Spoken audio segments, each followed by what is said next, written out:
Hello, everybody, and welcome to the Studio 8 review. This week's topic was inheritance, and so we're going to have you building a quiz in Studio this week. A quiz is composed of different types of questions, so we're going to use inheritance to allow us to keep track of the parts of the questions that are the same, and specify the different parts of the question in different classes to extract out that unique behavior. So let's start by taking a look at the question class. This is going to be our base class. So we're not using any inheritance yet. You'll notice that we don't see any extends keyword up here. So no inheritance happening yet. We do have a few instance variables. So we've got prompt. So what are we asking? What's the question that's being asked? As well as the expected answer, the correct answer, and then the number of points that this question is going to be worth. Since we are going to try and compute a grade, a score, for the quiz after it's done. And so you can see the constructor here is very straightforward. We've got three parameters, one for each of our instance variables. We've got a couple of methods here that the question can use to display the prompt, so show how many points are available and the actual question. And then another method here that checks the answer. It's just going to see if the answer that was given is equal to the actual answer that was told to us when the question was created. If so, they get all of the points. Otherwise, they got the question wrong. They don't get any of the points. We have a getter down here to tell us how many points the question is worth.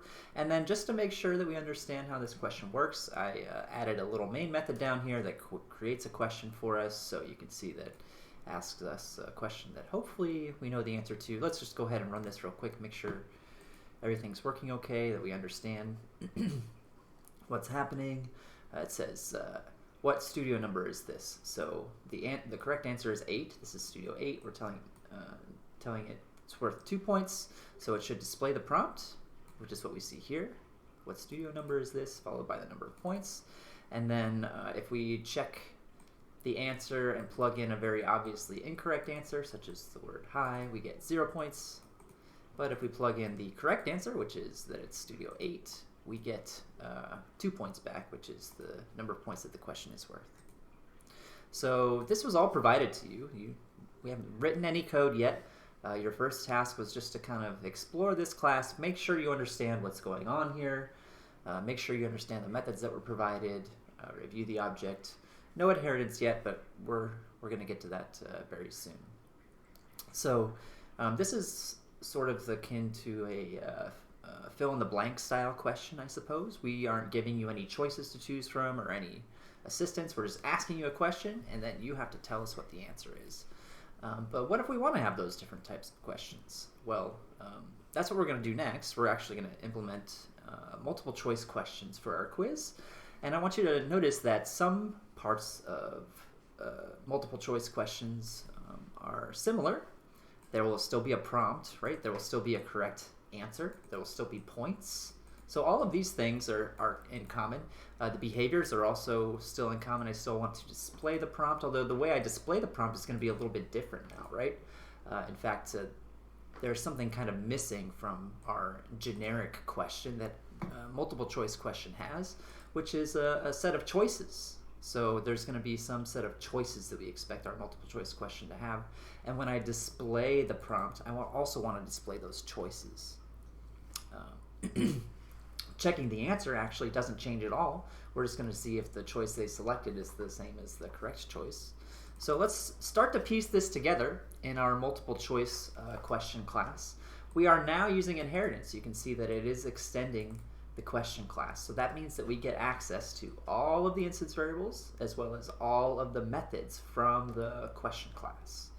So we just have to think about what's additional, what we need in addition to those things. So we need a set of choices. So I'm going to have a string array of choices. I need to mark that as private, as I do for all of my instance variables. And we can see down here as well that the constructor, which has already been started for us, does pass in a string array of choices, so there's a big clue as to what the instance variables should be. Now, we are still responsible for making sure that all of the instance variables get set. That includes the ones from the base class, as well as any additional instance variables that we've decided to include. However, this is our first case of using inheritance, putting inheritance to work. We're going to call the constructor of the base class using the super keyword here, and we'll plug in the three parameters that the base class has for us. We know that these parameters already exist in our base class, so the constructor can handle these parameters for us. We're then just left with handling the remaining one, which we'll do in the normal way. And our constructor has now satisfied its goal of setting all of the instance variables, the three from the base class as well as the one additional one from the derived class. We now wish to override, so the display prompt method already exists in the question class, but this isn't going to cut it for us. We need to modify this behavior a little bit.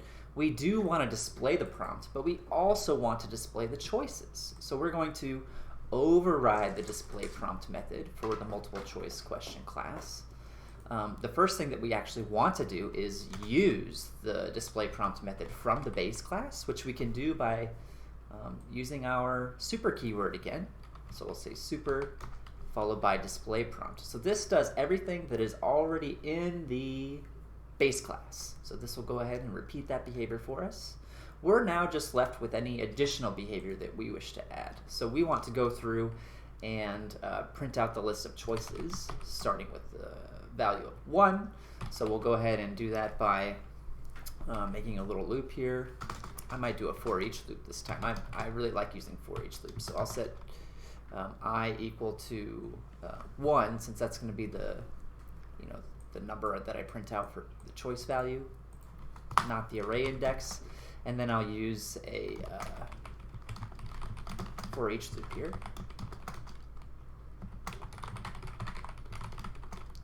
We will print out I, followed by a dot, followed by the choice. I believe that should do it, but in order to test our code, we need to create a multiple choice question. So let's scroll down here and take a look at this main method where we do exactly that. We're going to create a list of choices this time, and when we create the question, we're going to pass in the same information. What studio is this? The correct choice. So this is not the correct answer in the sense that this is the answer to the question. This is the correct choice number. So from the list of choices that we have been given, this is choice 1, 2, 3. Choice 3 is the correct one. We're saying this is worth 1 point this time instead of 2. It doesn't really matter. And then we're passing along the list of choices. So we want to make sure that when we run the code this time that we actually see the list of choices gets displayed, as well as the prompt. And we can see that, okay, it did. We got the prompt. We got the list of choices. I did make a mistake, which you can see.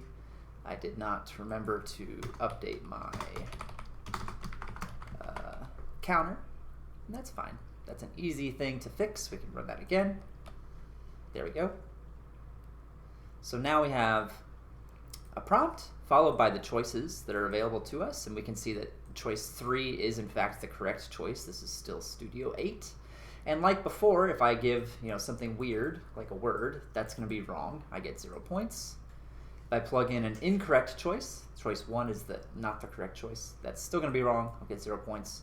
And then choice 3, which is in fact the correct choice, is going to give me back all of the points. Notice though that we don't have a check answer method in this class, right? This class does not contain a method called check answer. This is being referred to from the base class.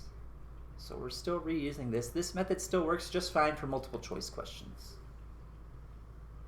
Okay? Now we want to take a look at an additional question type next, and this question type is a little bit more complicated than just a multiple choice question. I've called it a select all question. And so basically you're presented a list of choices where more than one of those choices could be correct, and you have to select all of the correct options. So in this situation, we're going to make some assumptions about how these questions are scored.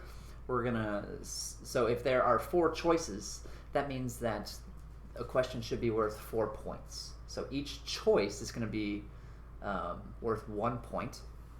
We can actually state that directly in our constructor when we construct this class.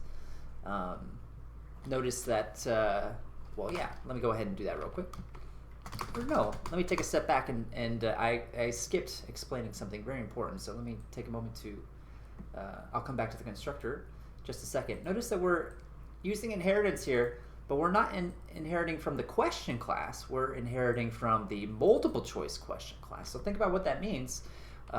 We're saying that a select all question has choices, right? Just like a multiple choice question does. So we want to include this behavior as well. We want to include the behavior where it's going to display the choices as well as when it displays the prompt.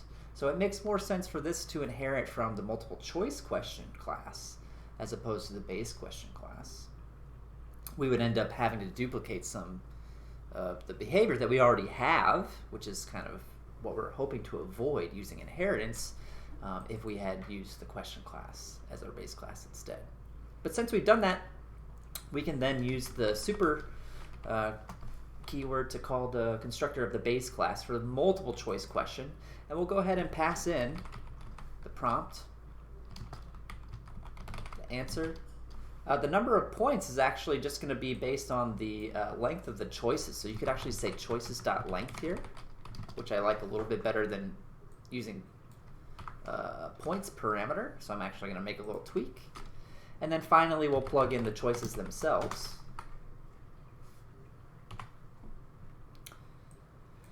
We haven't defined any additional instance variables for this class yet. I don't think that we really need any. I think that the only reason that this class exists isn't because we need any additional instance variables, it's because we need to change the behavior. So we're going to override the check answer method this time, because the way that we grade these questions is very different than the way that the other questions are graded. Those are basically all or nothing, right? Whereas these can have partial credit. If I get some of the choices that need to be selected, I get part of the points. If I don't get all of them, then I still get, if I get them all, I get all of the points. So we actually have a little bit more work to do here. And this is, I know, one of the trickiest parts of the studio. I know a lot of groups got hung up on this part. It does require a little bit of string processing. So you're pointed to the string API, pointed to the documentation for a few different string methods that should be helpful to you. There are a lot of different ways to approach how to do this. I talked to a lot of different groups who tried many different ways, some of which worked. Some worked better than others. Some did not work. The way that I think about this is that I'm going to look for incorrect values, and I need to look for that in 2 different ways. So I have 2 answers, right? I have the correct answer, and then I have the answer that has been given to me. So I need to look for incorrect values. So I'm going to look for values that have been given to me that are not in part of the correct answer. Those are incorrect, and I'm going to keep track of those. Then I'm going to go through the correct answer and make sure that they are in the given answer. Make sure that all of those, and if I find any that are missing, that's also going to be incorrect. So there are 2 different forms of incorrect values that can be given here. I think that's a tricky part, but an important part to understand, and maybe it'll make a little bit more sense once we code it up. I'm going to make a counter for my incorrect values and start it out at 0.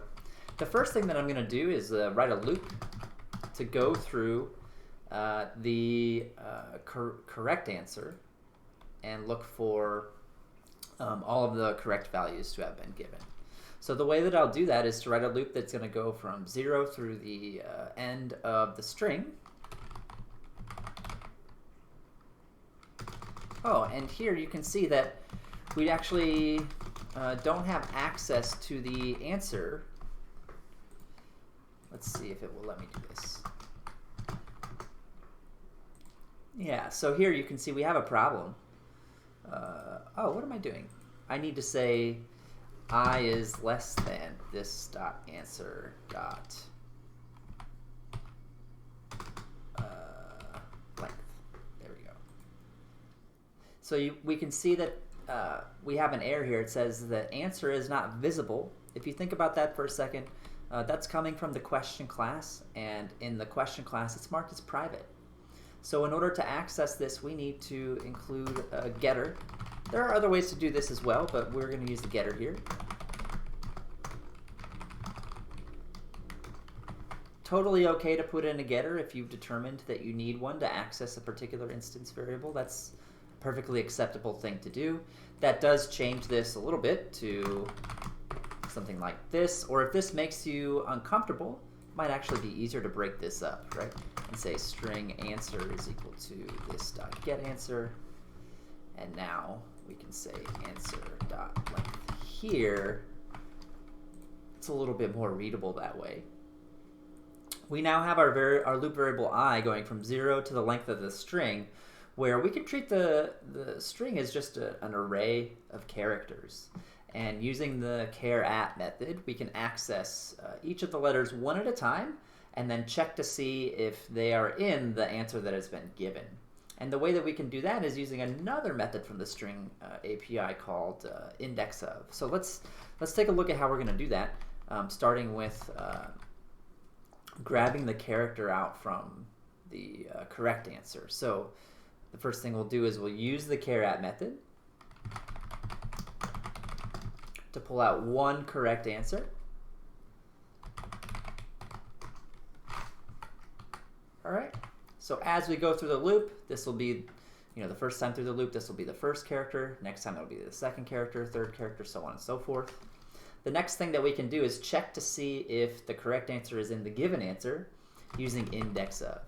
And the index of method actually does return a number to us. It gives us the index where the value is found, or actually if I Google it real quick and show you the documentation. For our purposes, here we go. Control F, index of. For our purposes, what matters is this, -1 if the character does not occur. So if it can't find the character in the string, it's going to give us -1. So if we see that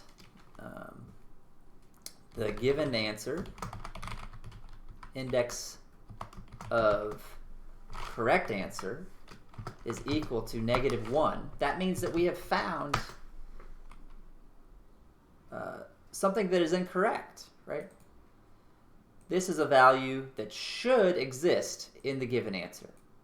The fact that we see -1 here means that it's not, so we're going to increment our incorrect values by 1.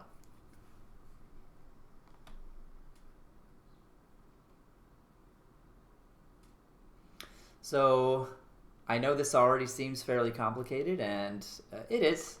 Unfortunately, we have to do this same process again, but kind of in reverse. We have to go through the given answer and check to make sure that all of those are included as part of the correct answer. Because if they're not, that's another incorrect value.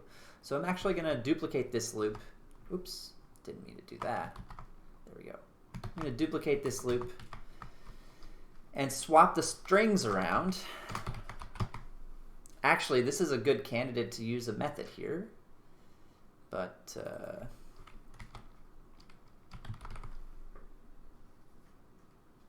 oh, it's called given answer. Sorry about that.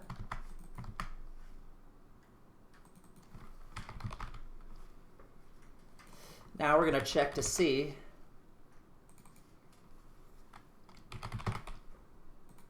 instead of iterating through the correct answer, this loop is going to iterate through the answer that the quiz taker has given to us. So the answer that we're checking to see. We're going to check each letter one at a time. If the letter that has been given to us is not in the correct answer, then that's another incorrect value. Finally, we can return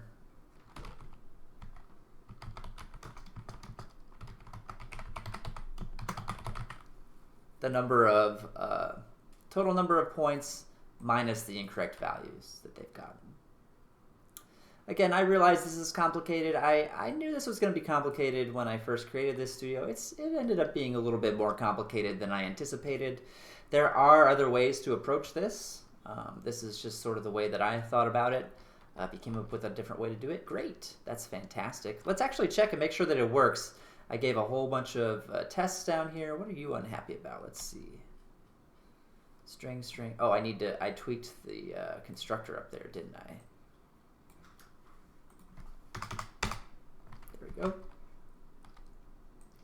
So here we can see how many points they should get based on the answers that they give. Let's run this main method and make sure that it's actually working properly. So if we scroll up to the top, we can see select all the following that can be found within a class. The correct answer is instance variables and methods, right? 2 and 4 are incorrect. So 3 and 1 are good, 2 and 4 are not. So you can see that high gets no credit. The answer given of 2, oh no.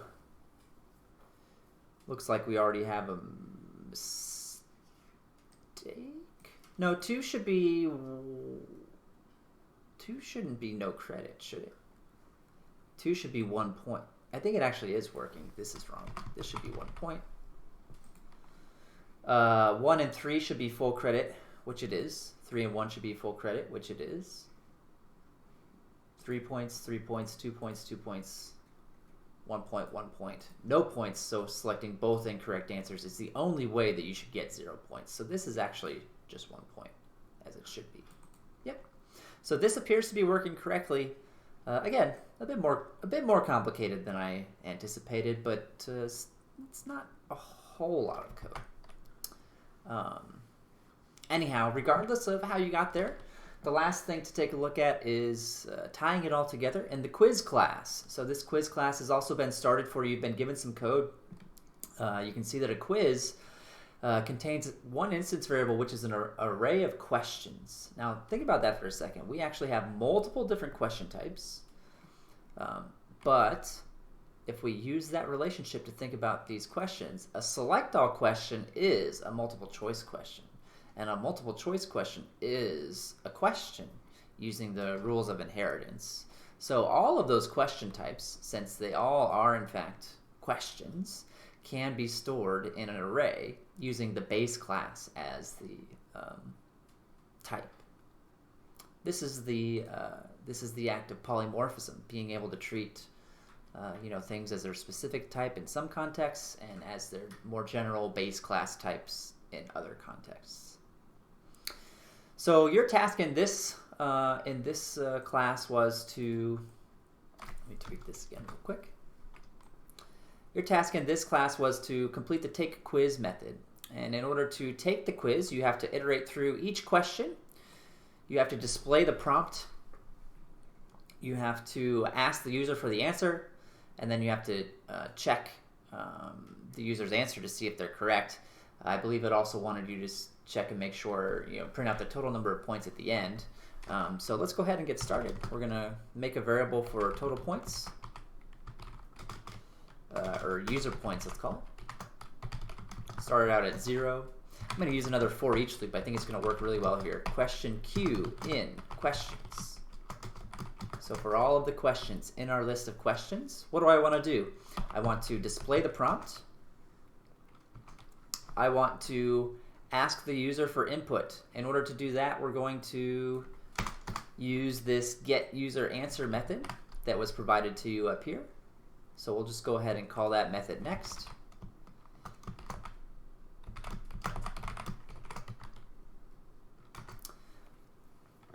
After we get the user answer, oh, wait a second, we need to, that returns the user answer, we need to store that in a variable. So I need to, then we need to check to see if it's correct. That's going to return the number of points. So check answer, user answer. There we go. And then we can just add those points into the total number of user points. At the very end, we can go ahead and print out the number of points that they got. out of the total number of points, which we can see we provided a method for that, so we can just call get total points.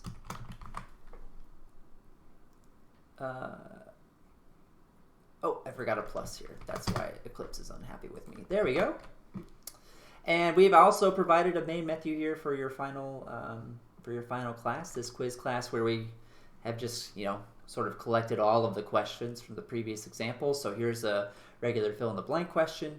Here's a multiple choice question, and here is a select all question. Notice that we're putting all three of those into one question array. That's that important polymorphism topic that I talked to you about a moment ago. We then go ahead and create the quiz, and then we tell it to take the quiz. Let's go ahead and run the code and see what happens. Hopefully we'll be able to take this quiz. What number studio is this? Please enter your answer. So we know this is Studio 8. What studio is this? Please enter your answer. This is a multiple choice question. Notice that when it displays, it does display the choices, right? That's another important part of polymorphism. We're calling q.displayPrompt here, where q is a question. We know q is a question, but q could also be a multiple choice question or a select all question, because inheritance says that those are also questions. So polymorphism makes sure that if it is in fact one of those more specific types, it will call the correct version of that method, the overridden version of that method. I'm going to answer this one incorrectly just to make sure that it's tracking our points properly. So I'll enter option number 2. And then finally, here is our select all question. Select all of the following that can be found within a class. Let's try and get some partial credit on this one. I'll say 1, 2, and 3. So that should get us 3 of the 4 points, I believe. Let's see what the total... Uh-oh! Clearly I summed something up improperly. Let's see.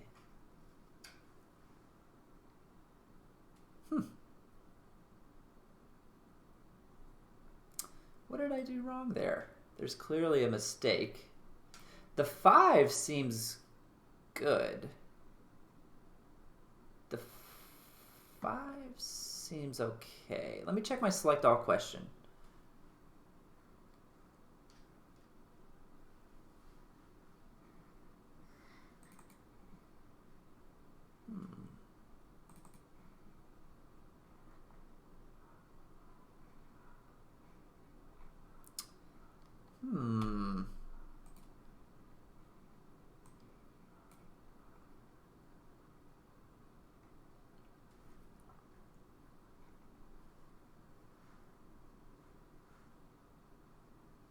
Oh, I see it.